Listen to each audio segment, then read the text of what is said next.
ESPN's Matt Bowen joining us this week, but and I'm sure Matt, you probably agree with this too. Second most important job is ESPN. First most important job, DB coach at IC Catholic.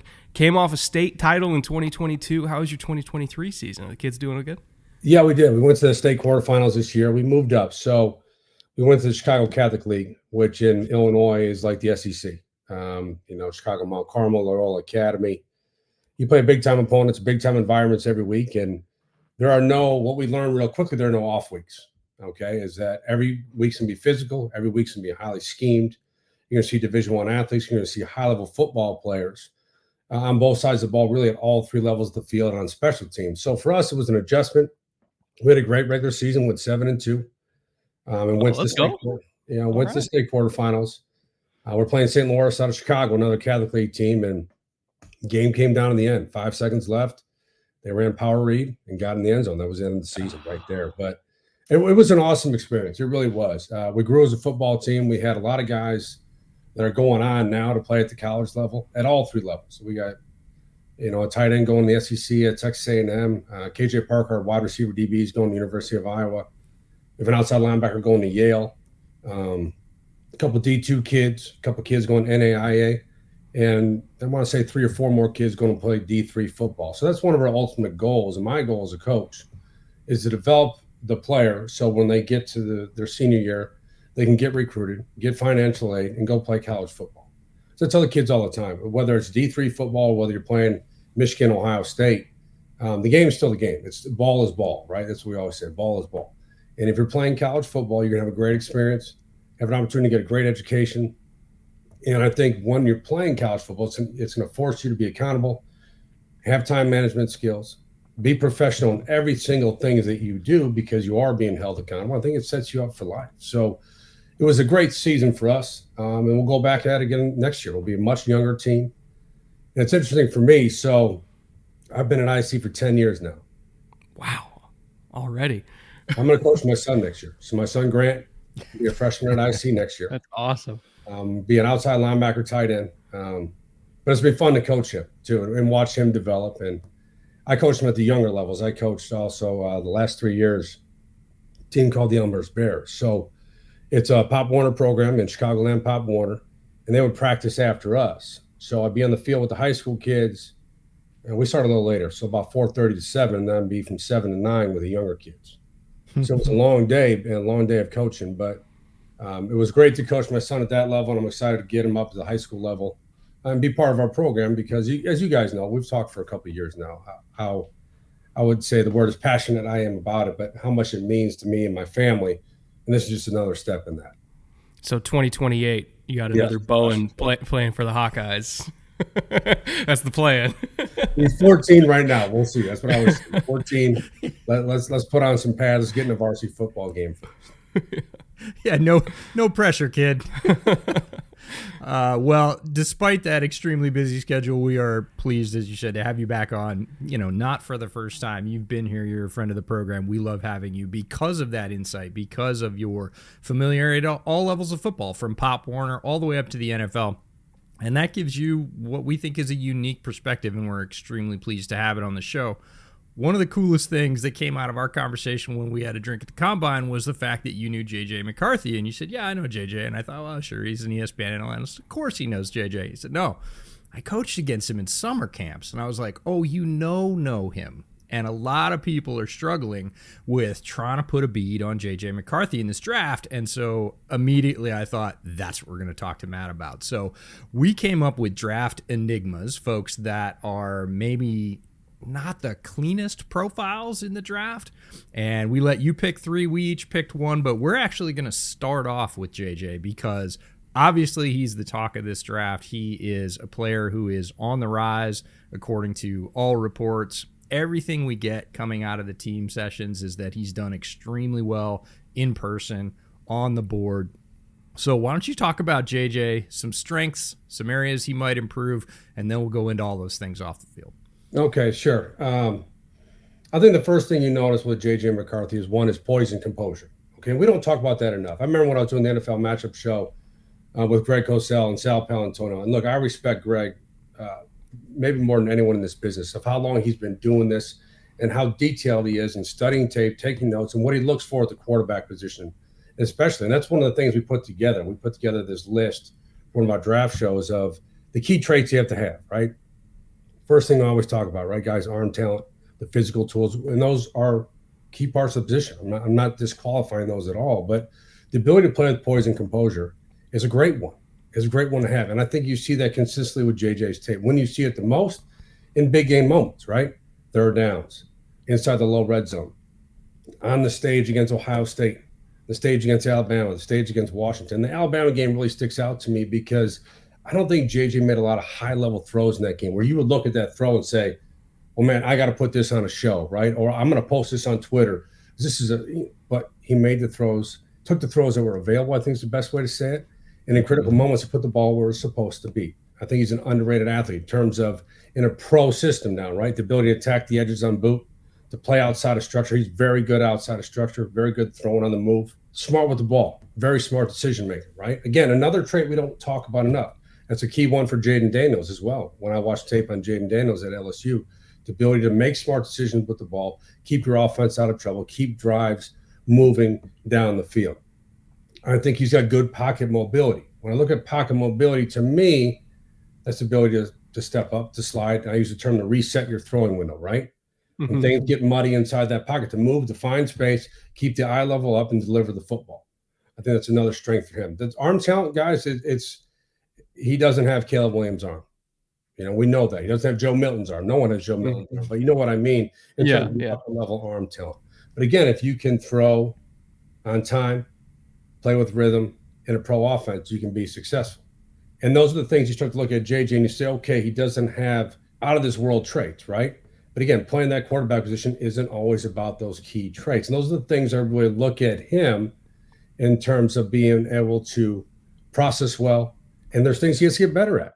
Look, I think he could play. I use the term accelerated vision. Okay. Same thing as saying anticipatory skills, right? I think JJ can have a stronger sense of accelerated vision. I think at times he can throw with more timing and rhythm, right? And I think at times he can get the ball out much sooner on vertical throws. I don't think he's been as accurate as he wants to be down the field. And at times because the ball's not coming out as quickly as it should. Underneath, okay, a couple things about JJ underneath.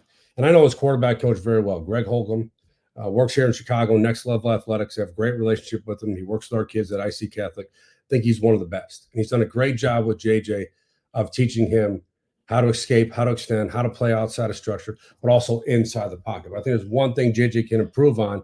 At times, the accuracy struggles on underneath throws. You're talking about speed outs. You're talking about hitches. That's where his mechanics can be a little bit stronger. Because I do think he's got repetitive mechanics. It's a thing Greg and I talk about all the time with the quarterbacks. Do you have repetitive mechanics? The greatest player ever played that position, Tom Brady. When you watch Brady on tape, everything looks the same all the time, right? 3, 5, 7-step drop. Every time. The upper and lower body are tied together. I think JJ does show that at times, but you want to see a stronger sense of that, especially in the quick game underneath, the 3-step passing game. I think at times his footwork is not tied together to his upper body, and that forces him to spray the ball just a little bit. We talk about the second reaction ability, but also the key thing to me, guys, with second reaction ability is because the position has changed so much, right? So everyone is so athletic in what they do. The days of when I played against Drew Bledsoe, right? Those days are kind of gone, right?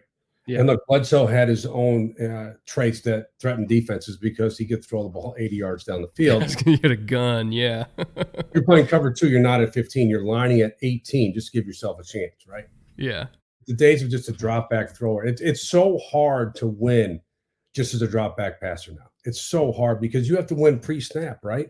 You have to win consistently pre-snap and understand late coverage rotation, understand where you're going with the football consistently because you're not going to be able to create on your own. Okay, and I do think JJ has the ability to create on his own as both a runner and a thrower. We talk about his second reaction ability as a thrower, but look at the tape too.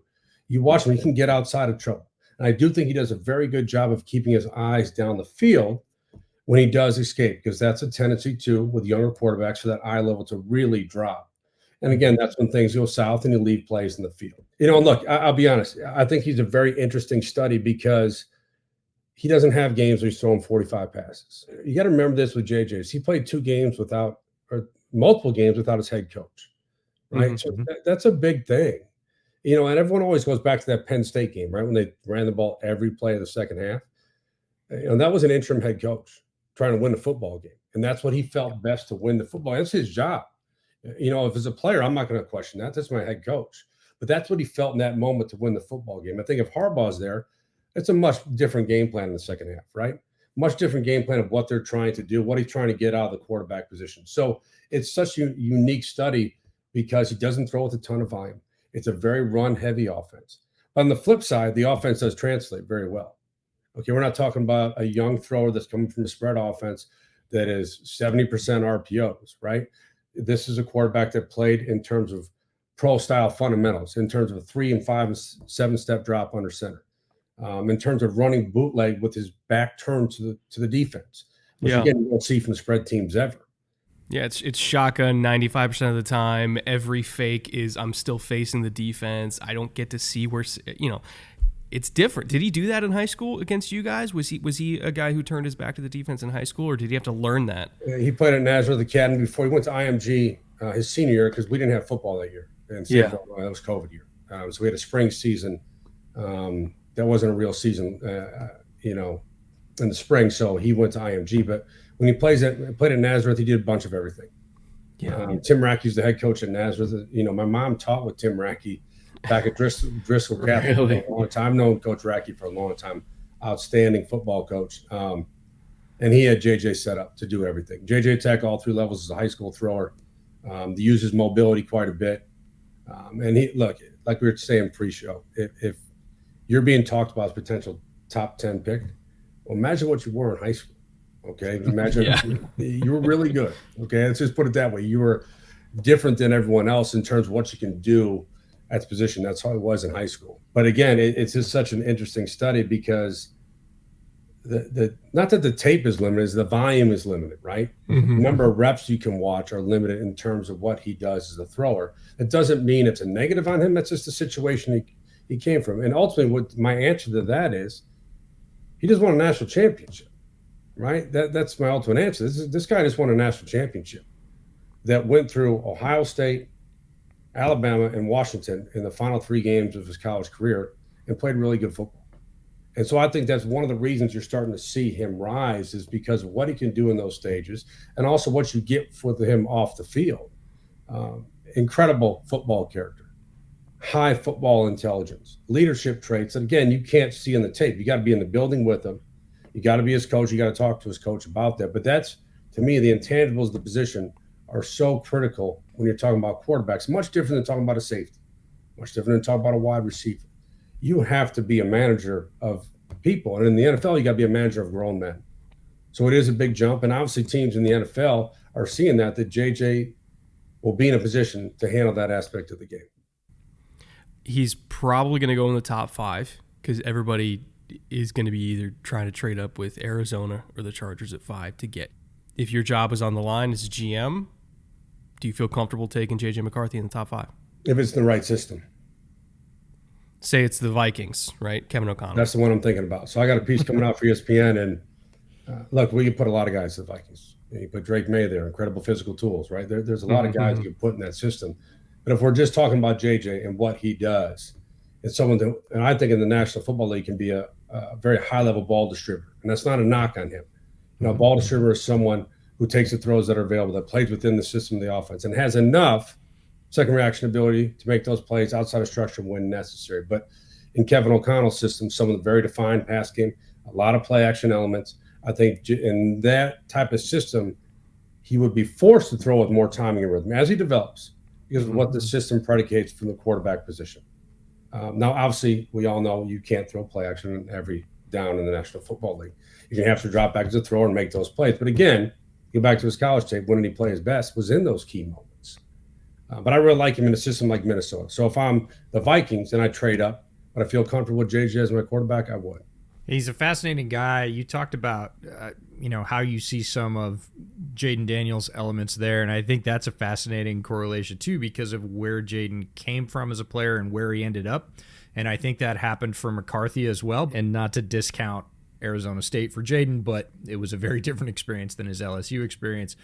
with McCarthy, when you look at the tape and you go all the way back, you see a guy that definitely is physically talented, athletically talented, ran a lot more as a younger player when he came in as a sub. And then you see this crazy jump in arm strength, and that's that Michigan strength and conditioning program where the first couple of years he couldn't drive the ball. And then about midway through his third year, you start to see these throws that are just different. And you're like, wait a minute, he wasn't able to do that. But you see a guy maturing, physically progressing, the mental with that, of course. But now he can rip it. Like, he can get it 20 yards flat on a line. And from that point on, he's got that club in his bag, and he continues to add that to his mobility and everything else. So it's a similar sort of progression to Jaden, I think. It's just stretched out, but I don't think a lot of people compare those players, and I thought that was a fascinating sort of nugget for you to pull out and say, I see a little bit of these guys in each other. Yeah, and I think, Jaden Daniels is more explosive as an athlete in terms of his movement traits. There's no question about that. And I think Jaden Daniels will be schemed situationally in the NFL on design rushes. You don't want Jaden Daniels having 10, 12 carries a game, but I always look at low red zone, 3rd and 2 to 6. That's when you start to use your quarterback design runs because it gives you an advantage. It gives you a numbers advantage to the play side.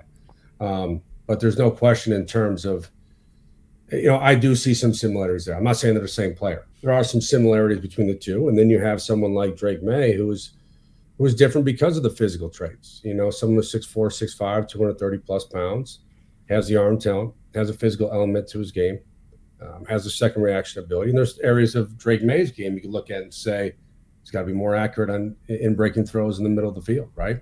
He's got to see the field at a quicker rate. There's, we can go through the list of quarterbacks. And again, that's why when you talk about this position, I brought up, JJ in a place like Minnesota, the situation is so important. Obviously, the talent around matters. There's no question about that. But the coaching, the type of structure you're going to put him in, the environment in the building, all that stuff comes into play when you're developing that position. I think that's why we see so many teams, not that they miss, it's just that they struggle in terms of setting the right path in terms of development for that player. The hit rate on quarterbacks in the first round is about 30%. If we're considering hits being like, top 15 quarterbacks in the league and above, right? Because it's the one position, Steve Palazzolo at PFF made a great point. It's the one position where getting a starter in the first round isn't enough. You have to get somebody who's like top 12 for it to be considered a hit, right? But if we're going off that hit rate, it's only about 30% for first round quarterbacks. Doesn't mean that there aren't guys drafted who could be starters, but we're not looking for starters. We're looking for Pro Bowlers. And if you're looking at the common threads between all the guys that end up being above average to good to elite QBs that are drafted in the first round, it's going to good situations. It's having good offensive lines, having at least one receiver you can rely on. You look at CJ Stroud last year, and CJ was incredible, but he had a fantastic tackle tandem in front of him with Larry Tunsil and Titus Howard. When the interior got healthy, they were great. Like, it was a good offensive line. You got Nico Collins, you got Tank Dell, you got Dalton Schultz, Singletary. Bobby Sloak was a great play call. Like, there was stuff there to help Stroud be Stroud. Whereas you look at, say Trevor Lawrence, his first year in Jacksonville, and what happened there, like, it's if somebody as talented and as gifted as Trevor Lawrence can have the rookie year he did, I think that tells you how much situation plays into this thing. So I'm rooting for JJ to go to Minnesota, honestly, because I want him to succeed, and I feel like that's a place he could succeed. And you bring up a great point about CJ Stroud, because all the stuff we talk about, all the traits, right? When you're in the great situation, all those traits are not maximized, right? Mm-hmm. CJ Stroud, accurate thrower, right? Someone who sees the field well, can layer the ball at multiple levels of the field, has the arm talent to drive it down the field. You saw it with CJ this year, his escapability too, to get outside of structure when he has to. And all that stuff gets maximized when you have the talent around him. Like you mentioned, Bobby Slogan, interesting story. I played for his dad in Green Bay. Really? Yeah, he was my DB coach. So I knew Bobby Slogan when he was a young kid. He'd be at practice with us. Now you turn on the TV and he's calling plays for the Houston Texans. You talk about someone who rose quickly and look, well-deserved. He's an outstanding play caller, and he always kept CJ Stroud, on point, in terms of setup and scheme and the route deployment. They were a step ahead of teams consistently throughout the season. That's why they went to the playoffs. But to your point, Brett, that stuff, it means so much. It's the same. Look, I'll be honest. When I was playing in the league as a safety, everyone wanted to go to Baltimore and Pittsburgh, right? Mm-hmm. because they would just throw you interceptions. The ball would just fall out of the sky. You had these front sevens that were so good, right? Yeah. Now, you had average traits as safety. Someone like me, you can go there and have a season with 4 to 5 picks, just playing cover 2. Oh, here's another overthrow. Oh, the quarterback's panicking again. The quarterback doesn't want to get hit again. Let's get the ball out. All of a sudden, it falls right to you. So it matters for everything, but that's not, highlighted as much because you're a safety, But when you talk about quarterback, that situation means so much. And Brett, you bring up some great points. We see it every year. Even here in Chicago, I don't think Justin Fields, by any means, is a finished product as a quarterback yet. But look at the situations he was in, multiple head coaches. A year they tried to lose. Think about that. Hard to develop a quarterback when you're trying to lose games. And when you're starting, his first starts against Myles Garrett, and we're running 5-man protections all day. Yeah, that's going to go well. Yeah, remember that Washington game? No, God, there are times when you want to run empty because you can define it for your quarterback, right? You can see it spread out. You can see if it's man or zone, little short motion. There's benefits to empty. But when you don't have the strongest offensive line and you're playing one-on-one, they can scheme Myles Garrett to be one-on-one every time they want. It's a tough start. So, that position is such a unique thing. And that's why it's also from perspective of us is so hard to grade and to project because we don't know the situation they're going to be in. We'll get back to the show and talk about more draft prospects in just a second, but first, one quick word from our sponsor to help make this show possible, LinkedIn. Hiring can be a hugely stressful process. Brett and I know the feeling as small business owners who are potentially looking to hire a production assistant very soon. We know what goes into expanding your team, and it's really, really hard. But LinkedIn is here to make it as easy as possible. There are more than 1 billion professionals on the LinkedIn network, and 86% of the 2.5 million small businesses that use LinkedIn report getting a qualified candidate to apply to their job postings within 24 hours. So if you're hiring, this is the place to be. We know there's a lot of competition out there to hire the best possible candidates for your business. So if you're a small business owner like me and Brett, and you need to add talent to your team to achieve goals in 2024, LinkedIn Jobs will help you find the candidates that you want to talk to faster than ever before. Try posting your available job for free at linkedin.com/bootleg and see what they can do for you. Again, that's linkedin.com/bootleg to post your available job for free. Terms and conditions apply. Thank you again to LinkedIn for sponsoring today's show. And with that, let's get back to it. Well, JJ played against a lot of really talented defenders in the Big Ten. Very few more talented than Cooper DeJean, fellow Iowa Hawkeye DB. Some people say he's an outside corner. Some people say he's a safety. Some people say he's a nickel. My answer is yes, all the above. But perhaps most importantly, and I want to get your take on this first before we dive into the rest of Cooper DeJean. Return man with the new kickoff rule, I think that's an underrated value you're getting for Cooper DeJean. He's a really, really good returner. He's 200-plus pounds, really fast. I feel like there's very few players that I think benefited more from that rule change in terms of draft stock than Cooper DeJean. What do you say about that? I agree, and on punt returns too. I think if you're grading him as a punt returner right now, I think it's fair to say he has all-pro upside. Okay, because that's how good he is as a punt returner. Certain traits you look for. One, he's fearless. Okay, fearless in going through traffic and fielding the football. Excellent ball skills, as we know, as a defensive back. Great contact balance. Outstanding ball carrier vision to play in space. That's what a returner needs. And the straight line burst to go. Saw it on return versus Michigan State. Saw the one versus Minnesota that they stole from us when that was called a fair catch all of a sudden. But yeah, he said in quotation. How do you feel about that, Matt? I'll tell you what. We had Coach Fleck was at school in the last recruiting period, and I didn't say anything about it, but I wanted to say. So I was like, "Hey, Coach, you stole that one from us," but I didn't. I was being professional about it. That's great. But there's no question in terms of his special teams ability. That also, think about him playing gunner. There's a lot of things he could do for you on special teams outside of what he brings. Like you mentioned, the versatility in the secondary. As a kick returner, the new rules are so interesting to me. Because I'll tell you what, when I played, it was the Wild West. Okay, there were no rules. You had a 4-man wedge. I remember running into Dan Campbell. You're a 40-yard head start and you run into Dan.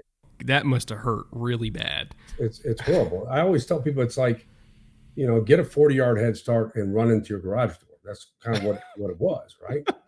And you couldn't chop, so you try to go through the hip bone really of the wedge and try to slice through it. Now, you're not going to make the tackle. You were just giving your body up so someone else can make the tackle. That's part of attacking the wedge. But you also had these trap blocks that there was no rules. So you get, a 30-yard run and you would drop the crown of your helmet on somebody. And that's just how the game was played. Now, obviously, I understand why they changed the rules, why they, again, the ball was 5 yards back, too. We kicked off, I think, from the 30 back then. And the kickers didn't have the training. Even the combine numbers, and I'm getting off track here, I'm sorry, but everything has changed so much in terms of nutrition, the science behind training. Athletes are stronger and faster than they ever have been, and that will continue to happen. But the kickers, you didn't have 10 kickers with the leg strength like a Justin Tucker to put it out of the end zone every time. So it was an actual return. I think there was much more of a premium back then on straight line speed cover guys who were willing to play violent every time and understand the risks of running down and kick off. But there's times you might not get up. That's just how it was. But the new rules are cool to me because it's almost like being an offensive coordinator, right? Mm-hmm. We're going to scheme outside zone here. We're going to scheme split flow zone. We're going to take someone and bring them back and kick out to the backside.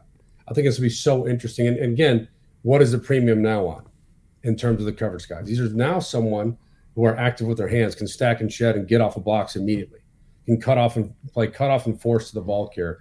Different than someone could play at top speed and tackle in the open field.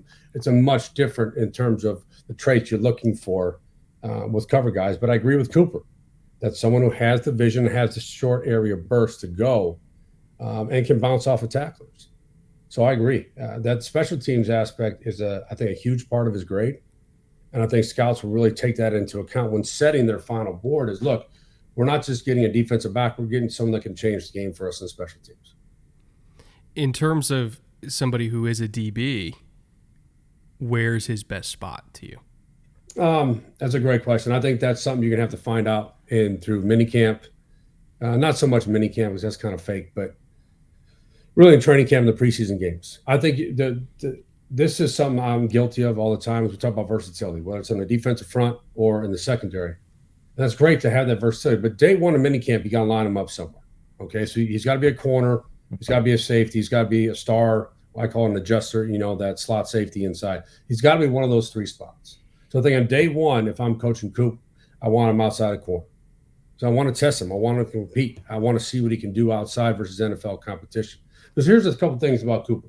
Outstanding backfield vision. I use that term all the time. So that's when you're off in man or off in cover 3/4 where you can get to depth and read through the receiver into the backfield. He's made so many plays doing that because of that backfield vision. There's no question he can match a man. At times when he opens his hips, he can be a little segmented or a little rigid. And that happens to a lot of DBs. We can go through this entire class and talk about lower body hip tightness. I was the perfect example of that. I was extremely tight. And when I'd open my hips, man, it was probably not a good thing for our defensive team that day. But you could hit. I could hit. I could play top down the ball. Yeah.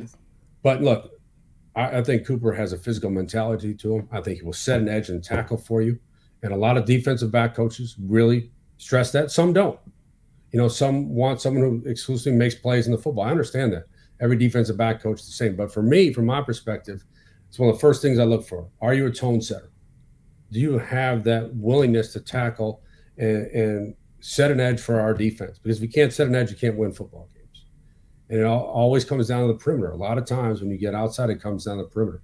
Cooper can do that all day long. I know Cooper personally. Obviously, Coach Ferentz is very high on Cooper DeJean because of what he brings in terms of those intangibles, like we're talking about with JJ, in terms of his football character, his football leadership skills. There's no question about that with Cooper DeJean. It just depends on, again, situation we talk about, right? Mm-hmm, does he go to a place, let's say Philadelphia at 22 with Vic Fangio? Ideal fit for him. We can play quarters, play off the football. He's going to play their man schemes when they want to play man. They'll bring their zone pressures where he can read into the backfield and drive top down, make plays in the football. He's going to tackle for Vic. What about Todd Bowles in Tampa Bay?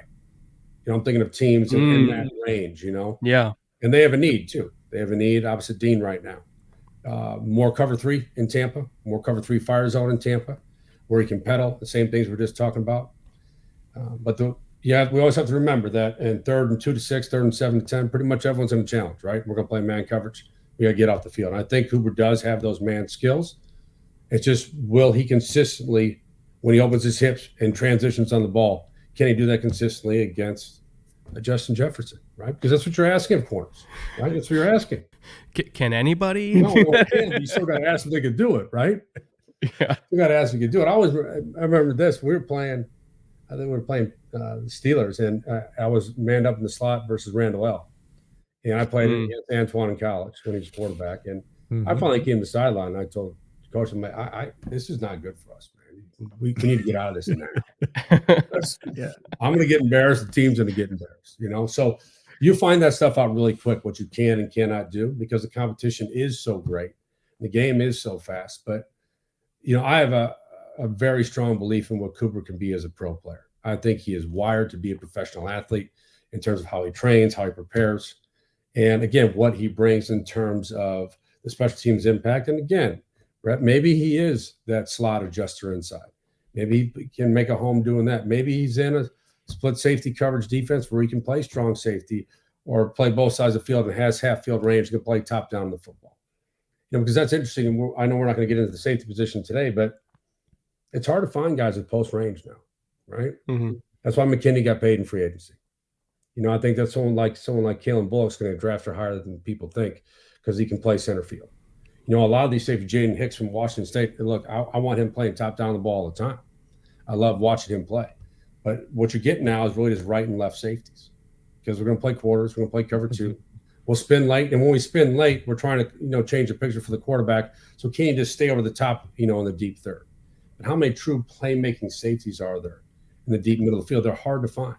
They get paid in free agency and they get drafted high because it is a hard skill to find. Now, do I think Cooper's a post safety? I don't. But again, if he's playing safety where you have that late rotation, he can spin to the post and protect you over the top. And that's what you're asking right now because this league has changed so much. It's an explosive play league. On defense, can you hit the quarterback and take away explosive plays, right? And create turnovers. And on offense, can you create explosive plays? It's become this back and forth of doing that because that keeps you in football games. It gives you a chance to win. Everyone has enough talent to win on Sundays, well, most everyone. So can you get to a situation where you haven't given up those explosive play defensively, and now you're in the football game in the fourth quarter? So that's really how I see the game going from a defensive perspective. Yeah, we talk about landing spot and with quarterbacks, but I think with players like Cooper who have versatility, it's equally important, if not more important. And where I come down on the debate about where Cooper's best position is I want the team that drafts him to have a plan. I don't care what that plan is, but I want them to have an organized plan because a lot of times when you see guys who are incredible athletes, very versatile, fail is when they go into situations and the team goes, we'll just kind of do a little bit of everything with you on your rookie year. That's hard. It's hard. You know how hard it is to transition from the college level to the pro level at any position. There's a lot inside the building, outside the building. There's a ton going on. And to say when you get to the football field, we're going to put you over here, we're going to put you over there, we're going to put you on this guy today. Oh, you got to learn this today. There's enough when you have one position. When you have 3 or 4 or 5, if we're talking about special teams, that's too much for almost anybody. I want them, I don't care if they move them around, but I want them to have an orderly plan. Like you said, day one, hey, you're starting in the slot. You're starting as a star. You're starting as a safety, whatever it is. If you want to start him outside, great. You're outside. You're going to be one of our boundary guys. Great. We'll see if you can do that. If a week in we figure out, kind of like you said against Randall L., this isn't the greatest thing for us, cool. You're not done. We'll take you to the next stage of the plan. But we're just not going to mix and stir every day because I've seen a lot of development that's gone off the rails when teams don't have that defined plan. And because it's tempting. He's a great athlete. He's played all over the place. He has all kinds of versatility, but do it in an orderly fashion for his sake and for yours. That's all I want from the team where he lands. No, I agree. And also, where are you going to sit in the meeting room, right? Where's your first meeting going to be? What are you learning? What's being taught to you? Isaiah Simmons is a great example of that, I think. I was just going to bring him up. It's like 4 positions. Yeah. I remember we did the draft show for NFL Matchup, and we were going through Simmons' tape, and I mean, he was an electric player in college level. There's no question about it. But I remember a play he made against, I think it was Ohio State. Maybe it was the national semifinal game where he's coming out of the deep half and overlapping the fade ball. I'm like, this he's going to make it because he has all the talent. And to your point, it's never about the talent. I mean, if you're good enough to be invited to the combine and get drafted, you are talented enough to play in that league. But it goes back to the steps we were just talking about. Is it the situation? Are you being properly coached? Are they moving you around so much where you can't even decipher what you're doing anymore? Where do I put my eyes? My eyes are much different at corner than they are at safety. Much different in the slot. 100%. Your responsibilities completely change in the slot, right? And I have to have the traits to play in a slot.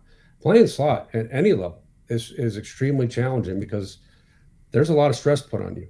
You are the key part of that defense, especially how the game is played today. And you got to know where to put your eyes. You got to know where your run pass keys are and what you're looking for. What are you looking for pre and post snap?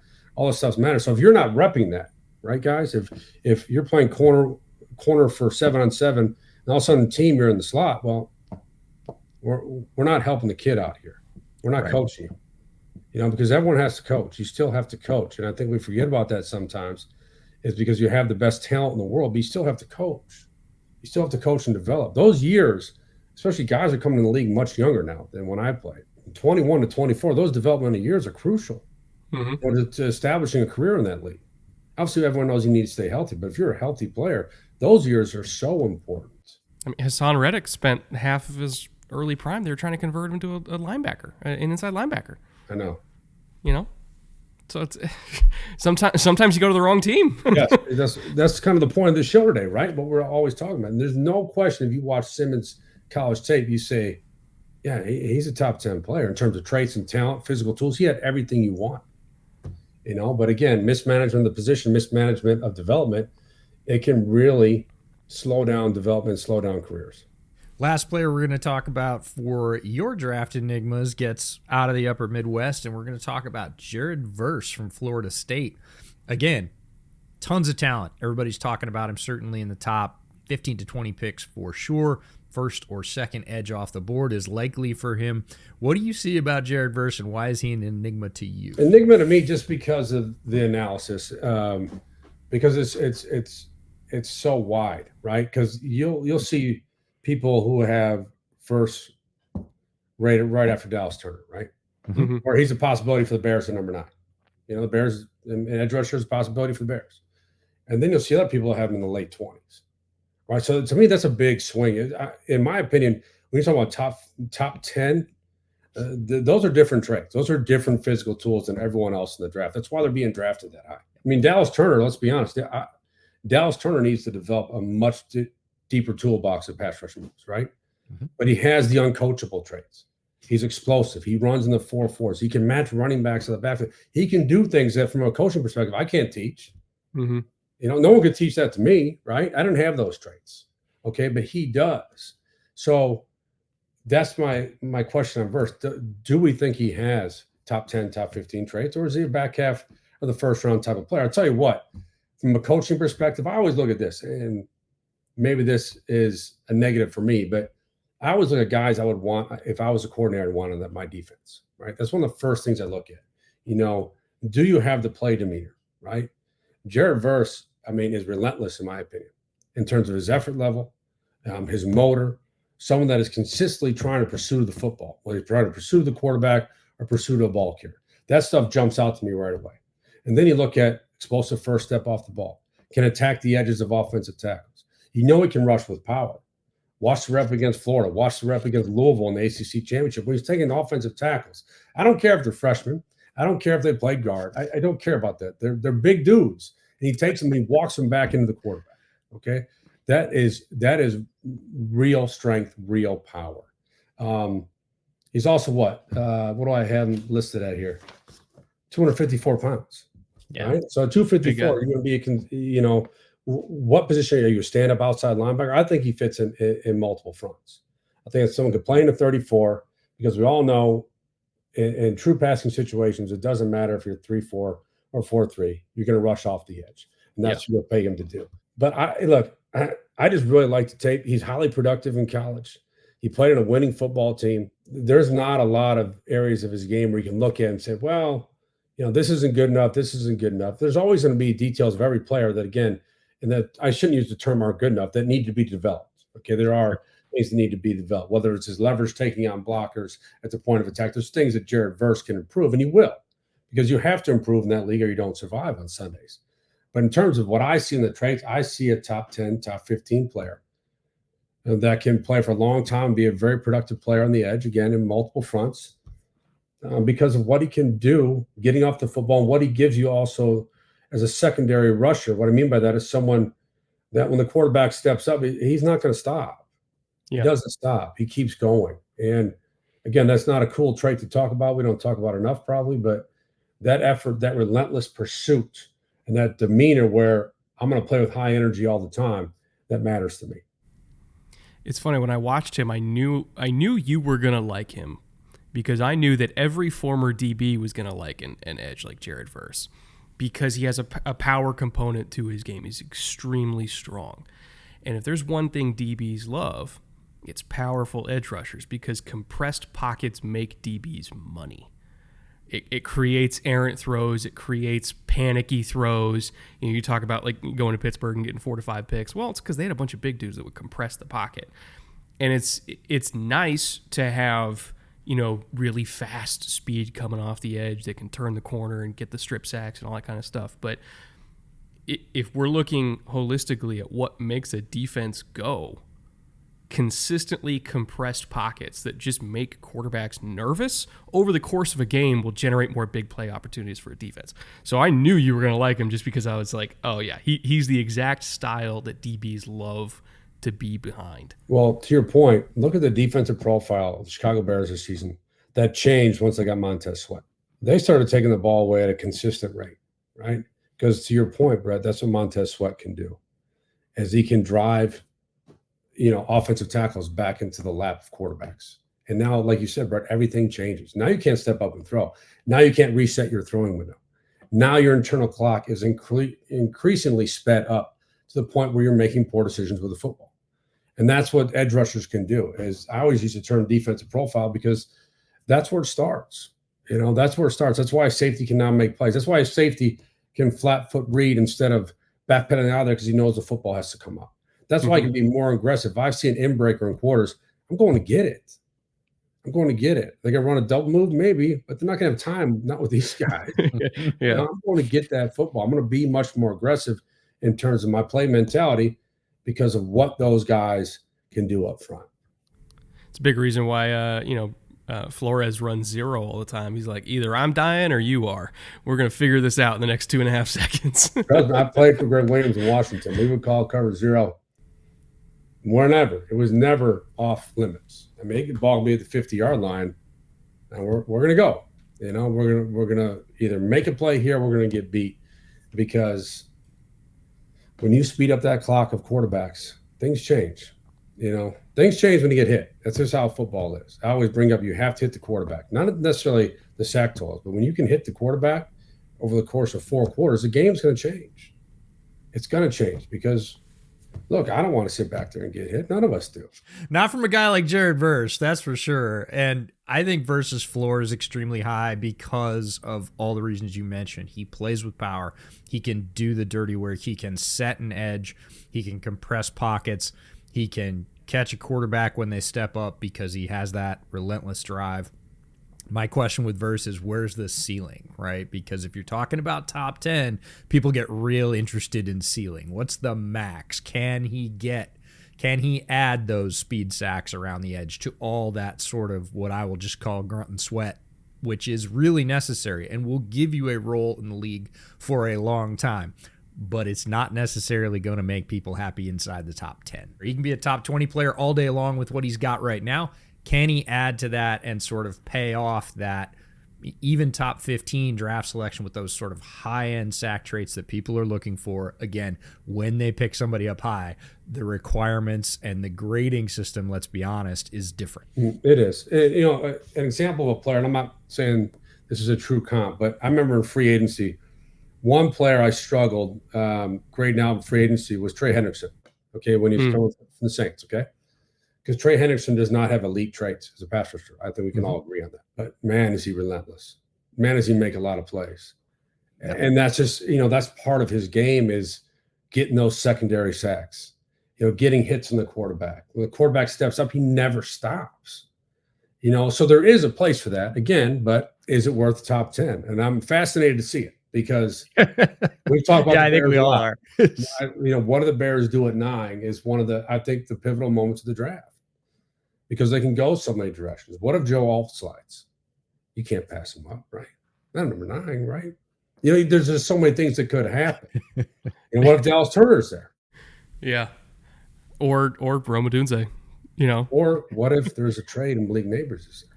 You just don't know what you don't. But regardless, the Bears are going to be in a position where they can really help their football team immediately. I know we're off talking about the Bears, but that's okay. But they're a fascinating team. They are. They really are.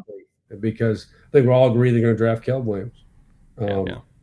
And then what they do at 9 and how the top 10 plays out is going to be fascinating to me because someone's moving up.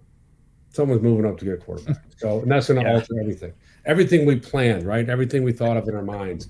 This player fits here. It's all going to fall down. Yeah, 2 months ago, I don't think anybody thought Marvin Harrison Jr. had a realistic shot at catching passes from Justin Herbert, and here we are. Right. So, the Cardinals are another team. The Cardinals are going to sit at 4, really, with the amount of needs they have, and someone trying to move up to get a quarterback at that point, maybe? I don't know. And they've got a ton of picks as well outside of that, and that's the table that they set last year in the draft to come into this draft. So one of the reasons that the draft is endlessly fascinating to all of us is because there are those storylines, and they do go year to year. It's a different team every year in the NFL. Every team's needs shift. There are a lot of things that come up that are unexpected, both on the draft side and the pro side, and the way those things play together in the draft, it makes for a fascinating weekend. So we're certainly looking forward to that. Brett, you want to get into your Enigma first? Yeah, I was looking for somebody who, similar to J.J. McCarthy, you have familiarity with. When they were coming up in the Chicago high school football scene. Also somebody who, is a DB in the Big Ten that you've seen plenty of, and that's Tyler Nubin. Some people have him as safety 1, some people have him as safety 4. What I'm trying to reconcile is the testing numbers with the tape. And, the testing numbers weren't great. The tape was great. So what do you do with this kind of player where one side of the coin is so good and one side of the coin wasn't? I think it's a great discussion. Another player I'd throw in that, Brett, is Cameron Kinchens from Miami. Mm-hmm. Well, I really liked his tape, but then he had a subpar workout, just to be honest. It wasn't very good, wasn't explosive. And what I've learned in talking to people that are much smarter than me, it doesn't mean they're not a good football player. They can be an outstanding football player, but their ceiling might be limited because their lack of traits or lack of explosive traits at a position like safety, where you have to create range to the football. Okay, it's much different doing that in college than doing it versus Mahomes, right? Much different. Mm-hmm. So that's what I've always said is it doesn't mean that they can't play in the league, that they can't play a long time in the league. It's just that their overall ceiling might just be capped a tad because they don't have the explosive. And you look, when you're looking at a defensive back, right, the 40, the broad jump and the vertical jump should all match, right? That determines how explosive of an athlete you are. Okay, so will that still translate if you have poor testing numbers in those 3 areas? Yeah, you can still be a great football player. I always bring up Micah Hyde, University of Iowa guy who was drafted by Green Bay. I want to say 5th round, maybe was it 5th? I think it was around there. Yeah, early day 3. Yeah. Yeah, and Micah ran the 4.6s. What wasn't a blazer coming out, but we all know he had an outstanding career because of other intangibles he has, other traits he has, how he sees the field. There's so many things that go into play in that position. And to your point, Brett, about Tyler Nubin, I really love the tape. Plays with a pro demeanor, has a pro frame, will run the alley and drop the hammer on you as a defensive back who tackles. And I won't say post range, I'll say post instincts, okay? Because I think post instincts matter too. The ability to get a jump on a play, because that means you're seeing things pre-snap. That means you're seeing things in terms of coverage, alignment, in terms of route tendency, down and distance, formation, personnel on the field. you are a very high level processor from the flip side of it. We always talk about its quarterback position, but it matters too as a defensive back. And you saw that with Nubin, the plays he made in the football. A lot of times he's breaking before that ball is coming out, right? That tells you that's how you get a jump. That's how you take a guy, Brett, who's, let's say, a 4.62, but really on tape they're 4.48, 4.45 flat, and which is fast enough because their play speed increases so much because they see things faster than everyone else. I do think he has the ability to match versus tight ends because he has a frame for that. Not someone that you're going to put in the slot versus an upper tier slot receiver. I think that's doing a disservice to safeties. And I think we struggle with that from an analysis perspective. I'm guilty of it too, as we say, well, he can cover in the slot. That's fine, but it's 3rd and 2 to 6 to win a football game. You probably want your slot corner there, right? Yeah. So what I always use the term is cover down. If you're sending pressure off the slot, I could start at 10, creep down, play catch man, at 6'5". I can do that, right? Because I know the football's coming out. I think he has those traits to do that. From what I understand, an outstanding communicator on the field. Okay, that's another key part of playing that safety position is you have to manage that defense. You have to be a communicator. The best defenses at every level talk, and they talk all the time. There's usually one player that leads it, because that's where you get a jump on plays. That's where, and look, from an offense perspective, because I've had offensive players tell me this, it's intimidating when you're going against a secondary that won't stop talking. Calling everything out. It doesn't mean they're right at all, but they're always talking. Yeah. And sooner or later, they're going to be right. And you're going to say, oh, man, guys. Right? So always talk. You want a communicator at that safety spot. And I think that's what Tyler Nubin can be. To your point, he played at St. Charles North High School. I remember watching this huddle tape. It was a crossover study, watching another team and saying, this kid's pretty good. I mean, this kid's a really good football player. Turns out to be a Division I player, plays at Minnesota. The ball skills do matter.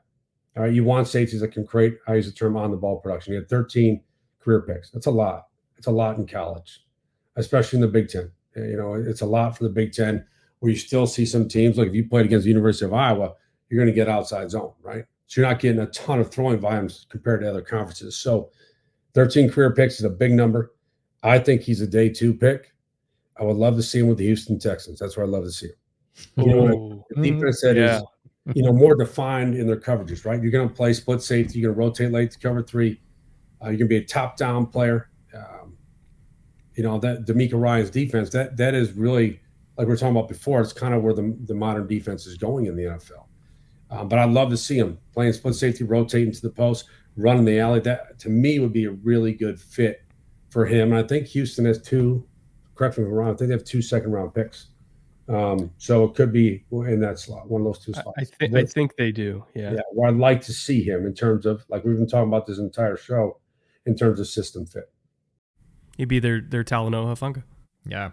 I was gonna say the second safety in San Francisco. I'm thinking of all those second safeties in San Francisco who played what I would call above their level when they played for D'Amico. And you throw a guy like Nubin who has great physical skills as far as I'm concerned. Yeah, the testing numbers weren't there, but you talked about the size. And the other thing is the length, right? You match that anticipation with the length, and that's how he gets, as a player on tape, what I wrote down is makes his own luck, right? He's in the right place at the right time. He doesn't have to be there the fastest because he's there first.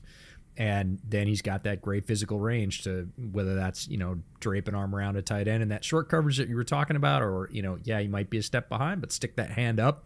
Well, he's well over 6 foot long arms. That's a lot of safety to throw over. So I think that'd be a great fit for him. I think he's a really interesting player. My guy is Marshawn Kneeland, defensive end out of Western Michigan. And the reason I think he's an enigma to me is the same thing that a lot of people are running into. Like, they get to his tape and they're like, why was this guy at Western Michigan? When it turns out, like, he had offers and the boosters stepped up and kept him at Western Michigan. But I think a lot of people see a skill set that they don't necessarily expect to see from that league. And they're saying, are they right? So are they? Is Marshawn Kneeland a top 50 guy? It feels like it to me. Where do you fall on Marshawn Kneeland? I did a lot of study on the edge rushers when I first started. And I'm always late because I do free agency for ESPN. So I'm kind of playing catch up at times, but I always start with the safeties first. I'll be honest. I go safety, corner, and edge.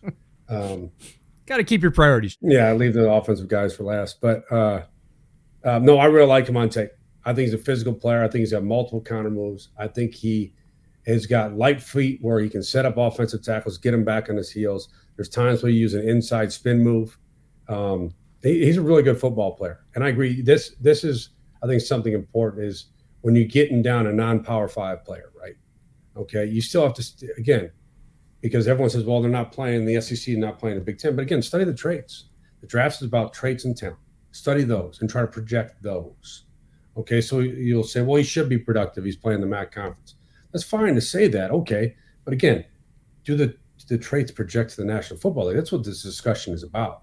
So we've seen so many players over time that have played non-Power 5 conferences, that played in 1AA football, that have been very productive in the National Football League. So to me, I'm with you. I think he's a top 50 player. I think he's a day 2 pick. And I think that's someone that could be schemed in terms of today's fronts, right? So today's fronts, these are termed loaded fronts, right? So when you get a loaded front, you're going to have your nose lined up as a 0, or you're going to have, your D tackle and your DN, right? And you're going to get 3-man slide protection. Well, that's all one-on-one blocking. You're doing that so you can get the edge, the one-on-one. That's what you want to get, the one-on-one and the edge. If you have Aaron Donald, you want to get the one-on-one inside, right? We understand that. But you want to get the edge one-on-one. And that's someone I think that can really benefit from playing in those schemed NFL fronts where, look, we're going to get you this one-on-one. You got to win this one-on-one. I think he's got the short area closing speed to where you're seeing so many out of those loaded fronts. You'll see 2 inside picks, right? 2 vertical picks. And you loop the defensive end inside. Yep. Okay. He's got the ability to do that also. I think he's a powerful player. The effort level is there. I always look at effort level. But one of the players that stood out to me when I was watching edge rushers to start this process in my own, draft evals, that this guy's got NFL traits. He needs to be in the right system again, like we always talked about. But he's got NFL traits that are going to translate to playing football on Sundays. Yeah, 6'3", 267, 4'7", 540, 35.5-inch vert. You're talking about that explosion. Was productive. You talked about the level, which is interesting. So 35.5 pressures, 28 hurries, 7.5 tackles for loss, plays the run and the pass. But interestingly enough, he made plays against Iowa, Mississippi State, and Syracuse, but all 3 of those games were early in the season. And I think people just kind of didn't get on the train because those were the biggest pieces of competition that he faced, and they were 3 weeks right in a row, and I think it was weeks 2, 3, and 4 in their season. And people and then he went on and played the rest of his conference schedule, and people kind of went, oh, whatever. If you go back and look at the tape against all those athletes at Iowa, at Mississippi State, from the SEC, they're going to be playing in the NFL. He made plays against them too. So for me, I'm with you. I think Marshawn Kneeland is definitely a top 50 talent. I think he is going to be one of the most interesting players in that, one of the most interesting early players that people go, where did he play? Who's this guy? Folks that don't follow the draft. I see the traits and the talent and the drive to come in and be successful in the NFL really quickly. I agree with you too. And that range to me is probably the most pivotal part of the draft, right? Correct. The day 2. Now, the term everyone uses is how you build your roster, but you get really good football players there. Look, everyone's always about round 1, which I understand because those are the players that everyone knows, right? Those are the players that are on all the highlights that you watch in the big time games during the college football season. And day 2 to 3, you find guys that are going to play 7, 8, 9 years in the league and play very productive football because of the traits they have, right? And I agree with you on that. That's where I think he will go. Yeah, an edge rusher that can produce pretty quickly on Sundays because of the traits he has. What I liked about how they used him, especially on third downs, like a can opener where they put him in front of the center. You remember how like Houston in the mid 2010s used Jadeveon Clowney, where it's like, hey, here's our just giant hulking edge that we're gonna stand up in front of the center, and he's gonna look him dead in the eye and say, I'm gonna cave you in right now, and there's nothing you can do about it. And they would have Marshawn Kneeland do that. And we talk about pocket compression creating opportunities for a defense. I loved that they occupied both guards and basically declared a one-on-one with the center and Kneeland and said, this is what's happening. You're going to have to deal with it. And very few teams could deal with it. Yeah, well, the Packers used to do that too, as Zadarius Smith. Uh-huh. That's what you're talking about. And you bring up a great point. We were just talking about it before is, what you can do, how you can scheme your fronts down the league and how they're trying to find one-on-ones in every possible way, whether it's walking up linebackers, occupy guard, right? Just to take advantage of protection counts and how to manipulate protection counts to get the exact rusher, the exact matchup you want. And that goes back to earlier we were talking before, versatility, right? Versatility along the defensive front. That's an example of that, right? Where you can align as an edge, where you can kick inside, where you can do things out of loaded fronts to create those matchups and those stunts that you want. This is a player that can do that. But I really liked Monte. I really liked Monte. Some of the jumps right away because of his play style, his demeanor, obviously the production. But someone who has the traits, you say, well, you know what? You put him with NFL players around him and a very well-coached defensive front. This is someone who can be productive and play a long time in the league. And that's what, again, I believe day 2 and day 3 is about. Before we let you get out of here, I do want to give you one more opportunity to gush about your kids and talking about the life of being a high school football coach. This time last year wasn't as big of a topic of conversation, but it definitely is now, with the consolidation of college football and how much more money has been injected into it by boosters and everything over the last 12 months. As a high school football coach, with kids now going to SEC programs and Big Ten programs and Div 2 and Div 3, how are you helping these kids navigate the NIL world, which is now a big part of recruitment in itself, and how they basically have to become business people at age 17? How are you guys as coaches helping these kids deal with that new reality? Well, the one thing I've done is with NIL, because it is still new to, for someone who's a high school coach, but one thing is the ability to manage money. And high school kids and their parents don't really know how to do that from a perspective of an athlete's point of view, right? We're not talking about investing in mutual funds. We're not talking about building a portfolio for your retirement. We're talking about immediate money that's given to you, and it's a lot of money at sometimes. The first thing is to dedicate time to finding a financial manager for a college athlete, because you need that. Mm-hmm. Because this is money to start off with that you can grow and you can develop, right? Because I'll be honest, when I was at the University of Iowa, if I would have had that type of money, right? Yeah. I would not know what to do with it. I would not. Yeah. I was good with going to the bar when they had $1 Busch Lights. I was good with that. That was something I could handle financially, right? And I'll tell you, I used to write for the Daily Iowan, the school paper. Okay, that's where I started as a journalism major. And during the season, I wrote a column every week, and I got $8. NCAA said I could not accept it because it was in season. Seriously. So think about where this changed till now. Oh my God. Yeah. $8. It's 8 beers. 8 Busch Lights. That's what it was. Right? Taking away my Busch Lights here. I'm not so worried about the dollars, but can I accept the Busch Lights? Think about how much it has changed to what we're talking about right now.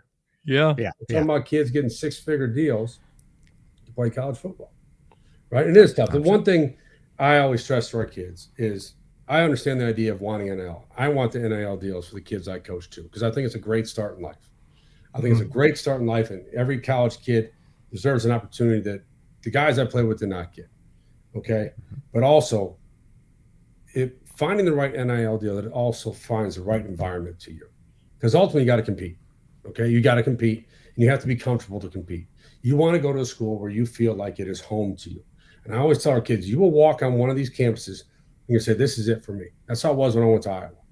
I knew right away when I walked there. And even before I met Coach Fry and my future teammates, I remember telling my folks, I'm like, this is the place. It just feels like the right place for me. Okay, so before the NIL, right, is this the right place for you? Because you're going to be able to find NIL deals. It's going to get to a point where everyone is going to get an NIL deal. But don't forget to put yourself in that position where you're okay waking up at 6 in the morning every day. You're okay at the off-season workouts, which in college football are very challenging. You're okay knowing that you're still going to be restricted in terms of your time socially because you're a college athlete. You're going to go to practice, you're going to go to school, you can go to training table at night, you're going to go to study hall as a young player. That's going to be your routine. Sometimes it's not very fun.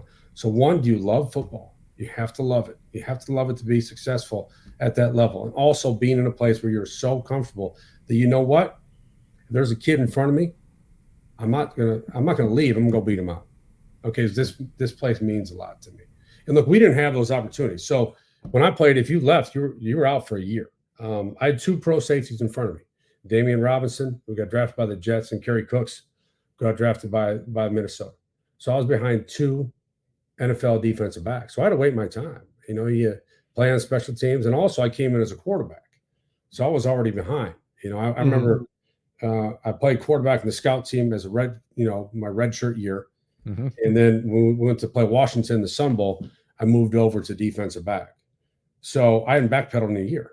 I've been throwing passes, and running option plays. So there was time for me where I really had to develop. And there was hard days. I tell my kids, there's going to be very hard days where everything goes wrong. You're going to have a bad practice.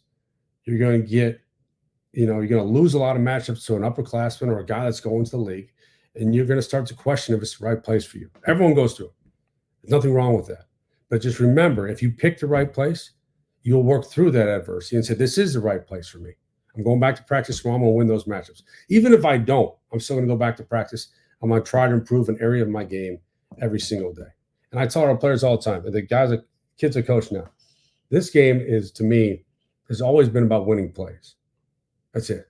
We talk about this as analysts, and we always talk about the critical game moments, the special situations, what you do in the fourth quarter. Before you even get to that, you got to win certain plays to get there, right?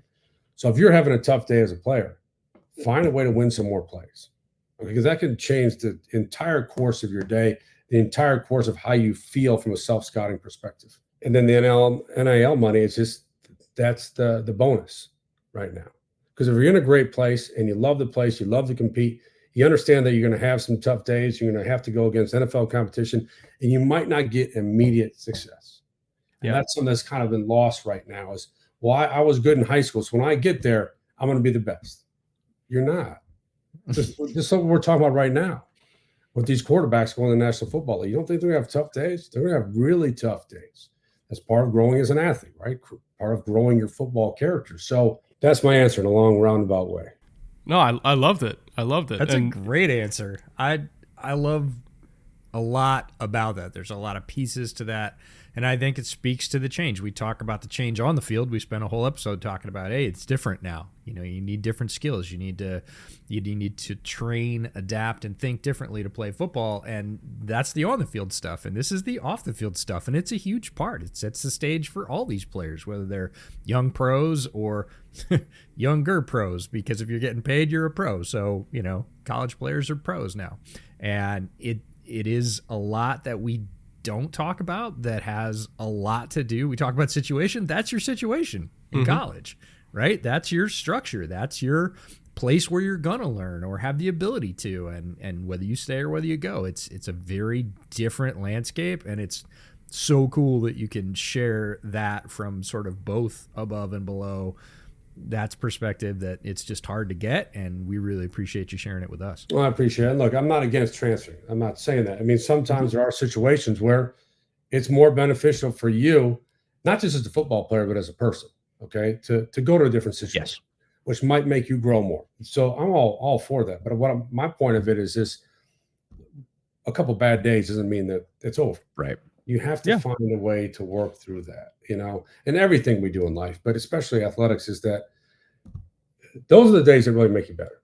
They do. I remember playing scout team and calling my dad and saying, hey, this isn't working out. Every time I drop back, they're putting the crown and helmet on me and knocking me out. Because Coach Fry back then was like, well, you play scouts. I had a red jersey on too. It meant nothing. Meant nothing. So Bobby Diaco, who used to be the coordinator at Notre Dame, the head coach at UConn, Bobby was their starting middle linebacker. Northern Jersey, tough. And yeah, there were some tough days, man, because back then teams still ran the option. So I'm sitting on the option. I'm keeping the ball right as I pull it out of the mesh plate. It's coming.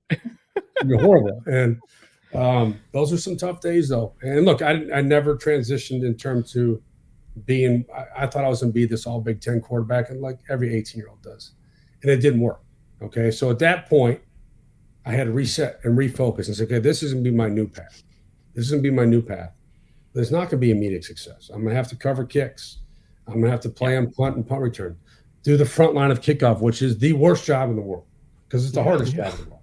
Run backwards.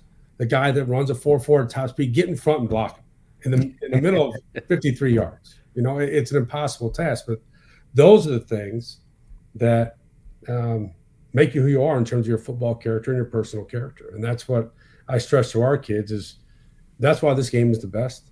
Okay, nothing against other sports.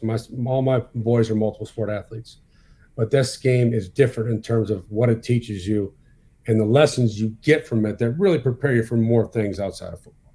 Yeah, I think just as a capper, I agree that transferring isn't inherently bad, but you got to transfer for the right reason, right? Some guys transfer after their freshman year because they don't immediately start and get snaps and stuff like that. And it's like, first of all, you're 18 going up against 20-year-olds. There's a lot of physical development between 18 and 20. You're probably just not ready to go. If you're a corner who's coming in at $155, sorry, dude, you need 20 more pounds before we can let you on the field, right? Especially in the SEC or Big Ten or anything like that. And so I think some kids, they transfer too early because they want to get on the field somewhere, which is inherently valuable as well. But I almost feel like sometimes that does them a disservice because once they get to the NFL, you can't just transfer if you're not playing as a rookie. You got to learn how to fight for the job, right? And again, there's perfectly valid reasons to transfer. Some guys want to go back home. Some guys want to get away from home. Some guys, they're 3 years in and they're still not getting snaps. Okay, yeah, fine, transfer. Go for your senior year. Go somewhere where you can play. Like, I totally get it. But I lament the guys that go to a blue blood program like Alabama. They don't play as a true freshman because they got some other 5-star in front of them, and then they immediately leave. And sometimes I feel like they don't know what they have until they're gone. We just saw a kid go to Iowa and then transfer back to Alabama like a month later. So it's like sometimes I feel like they do it too early, and I think they know they do it too early once they get to the new school, and they start realizing like, oh, I still got to compete here too.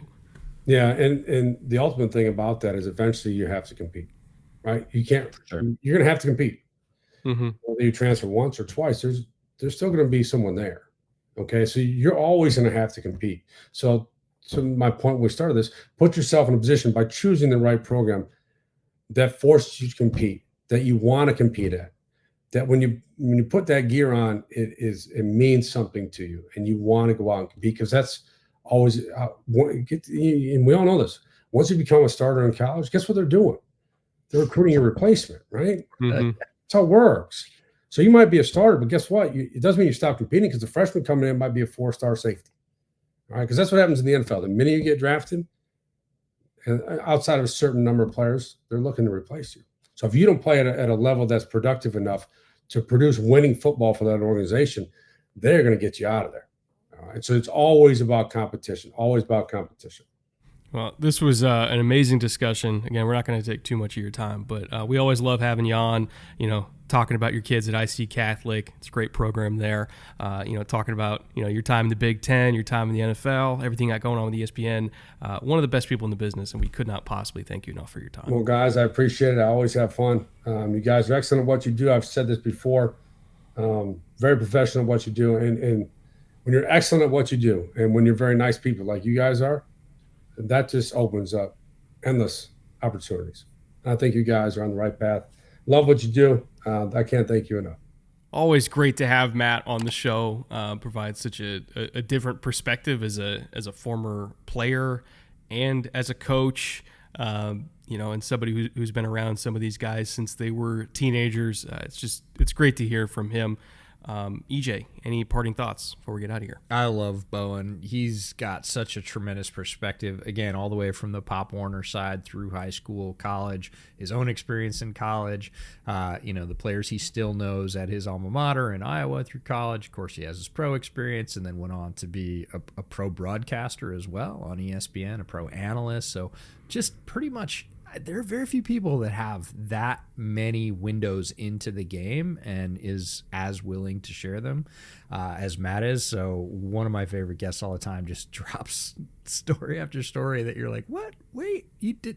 Oh, yeah, you were there for that. That's right. And it's that firsthand experience is tremendous. Just love Matt and love the fact that he enjoys coming on the show enough to keep doing it. It's like, yeah, what do you mean you played for Bobby Slowick's father? I didn't even know that Bobby Slowick's dad was a coach, let alone he's my position coach in Green Bay. And you're like, of course he was. Yeah, of course. And those stories just keep coming with Matt. And it's this richness of football experience that started a long time ago, and he's just continued to kind of cultivate and grow that by staying involved in the game, by becoming a high school coach, by just continuing to do things in football that he hasn't done before, and I love that. It's just a great story. We'll be back soon with another interview. I want to say the Mina episode's coming out after this one, and then I think it's DJ after that, and then I think it's Jordan Reed after that. So again, they're all coming fast and loose here between now soon and the last week of April. We also got the Mo Camara interview should be out before this, and then we also got Mason McCormick, Garrett Greenfield, Rabbit Taylor Demerson. We got Taj Washington, I think Malik Washington. Bernardo Green, Jaron, there's a lot, okay? There is a lot that we have recorded that's going to be out over the next few weeks. So if you liked this, hopefully you'll like that. You like that? Want to thank all of our executive producers once again, Aiken, Consti, Andrew, Liam, Connor, and Mike L. They are the ones who have footed the bill for this show during draft season because they are in the EP tier over on Patreon. So if you guys are also interested in becoming EPs on Patreon, or just even lower tier supporters on Patreon to help pay our bills when we go to Dallas for the Shrine Bowl every year to get these interviews, that would be very much appreciated. We can only make this show because of support from people like you guys, and we really couldn't make it without you. So thank you once again. We'll be back very soon with the next show, whoever that happens to be. And until then, later. Take care.